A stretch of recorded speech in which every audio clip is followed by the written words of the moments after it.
এখানে মানুষ শুধু মরার জন্য জন্ম নেয়, কারণ প্রতিটি মানুষের কাছে পুরো জীবনে শুধু 10 পা ফেলার সুযোগ থাকে। যখনই কোনো মানুষ 1 পা সামনে বাড়ায় তখনই কাউন্টডাউন থেকে 1 পা কম হয়ে যায়। জন একথা জানতো না। যখনই সে তার পাশ দিয়ে একজন লোককে যেতে দেখে তো সে ওই লোকের শক্তি শেষ হয়ে যেতে দেখে, আর তার চোখের সামনেই ওই লোকটি ফুল হয়ে যায়।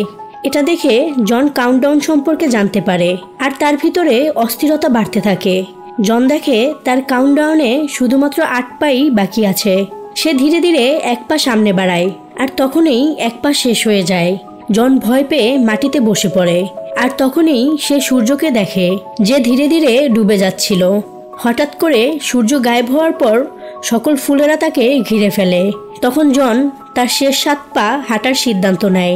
ফুলেদের মাঝে হাঁটার মাধ্যমে তার সকল পা শেষ হয়ে যায়, আর সে একটি ফুল হয়ে যায়। কিন্তু তার শিকড় গভীরে যেতে থাকে, আর হঠাৎ করে পাহাড় ভেঙে যায়, যার কারণে জন নদীতে পড়ে যায়।